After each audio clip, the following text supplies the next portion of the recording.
نحمده ونصلي على رسوله الكريم أما بعد فأعوذ بالله من الشيطان الرجيم بسم الله الرحمن الرحيم يا أيها الذين آمنوا كتب عليكم الصيام كما كتب على الذين من قبلكم لعلكم تتقون صدق الله العظيم.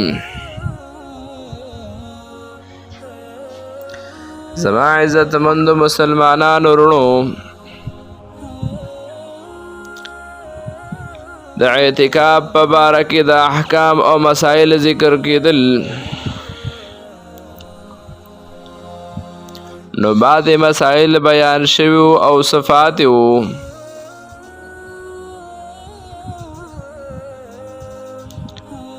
یو بنده که هغه له په ځمکه باندې خوب نه ورځي، نو آیا مسجد کې کټ اچول د ده لپاره جایز دي او که نه؟ نو په مسجد کې کټ اچول جایز دي، خو بهتره دا ده چې دا څو ورځې شپې دي چې د آرام او د راحت دومره خیال ونه ساتي او عبادت خیال دې وساتي او سادګۍ سره د په ځمکه باندې سملي. خو پیغمبر علیه السلام په امت باندې ډېر مهربانه و. هغه کارونه به یې کول چې امت ته پکې اسانتیا وي. نو په ځمکه ملاسته هم پیغمبر علیه السلام کړې ده او کټ ورته هم اچول شوی دی. که څوک په ځمکه عادت نه وي نو کټ هم اچول شي.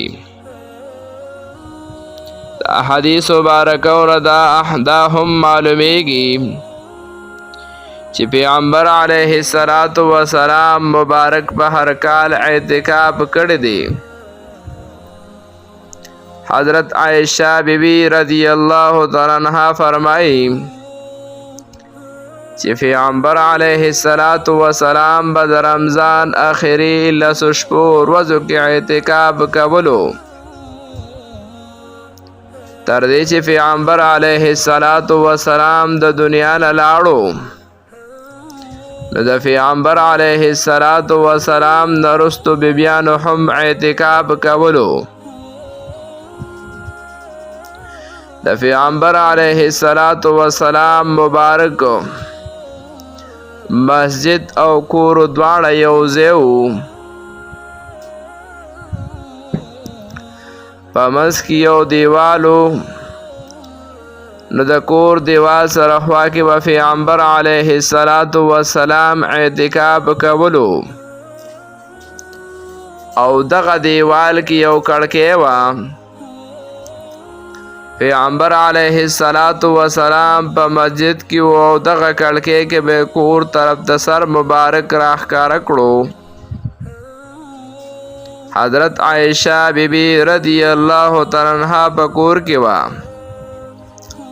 پیغمبر علیه السلام مبارک له به سر مبارک وینځلو. معتکف په مسجد کې سر نه وینځي،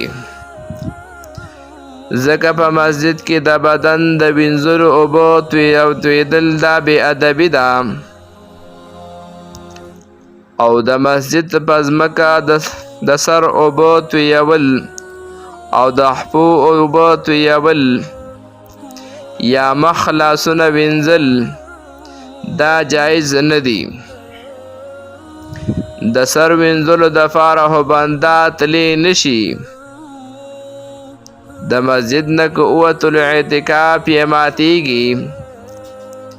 پیغمبر علیه السلام به سر مبارک بهر کړو. نور وجود مبارک په مسجد کې و. د پکور کې دننه حضرت عائشہ بیبی رضی الله تعالی عنها مبارک به ورله سر ووینځلو او بیا به ورته سر مبارک اوچ کړو. نو حدیث مبارک نه په حالات د اعتکاف کې سر وینځل او ګومنځول ثابت شو، خو په مسجد کې نه. پیغمبر علیه السلام به په مسجد کې و او سر مبارک په بهر شو، نو د سر وینځلو اوبو وغیره ګومنځ سره کوم ویښته وځي هغه به هم مسجد نه بهر پرېوتل. کور ته به پیغمبر علیه السلام تشریف نه راوړلو مګر صرف د حاجت انسانی دپاره. کله کله به داسې هم وشو چې حضرت عایشه رضی الله تعالی عنها به بیماره وه. په خپل بیماری په حالات کې هم د پیغمبر علیه السلام مبارک په اعتکاف کې و. نو په حالات د اعتکاف کې پیغمبر علیه السلام مبارک سر مبارک کور طرف ته رادننه کړلو. نو خپلې بیبي حضرت عایشه رضی الله تعالی عنها به هم د بیماری په حالات کې د نبی علیه السلام مبارک د خدمت کولو. نو ردی د ندا معلومه شوه چې په حالات د بیماری کې بیبي د خپل خاوند دومره خدمت هم کولی شي، بل د قضای حاجت دپاره بنده کور ته تللی شي چې څوک بل ځای کې امحتا نه وي، مزاج یې نه مني او کور په اسانه تقاضا پوره کولی شي، نو کور ته هم بنده تلی شي. اعتکاف والا بنده او دسمات روان دی او په لاره یو بنده ولیدو چې هغه بیمار شوی و. نو دی په لاره تپوس کوي چې فلانیه څنګه یې، اوس د طبیعت څنګه دی. دا تپوس پوښتنه د مریض په روانه کولی شي، خو په شرط د دې چې ودرېږي به ورسره نه.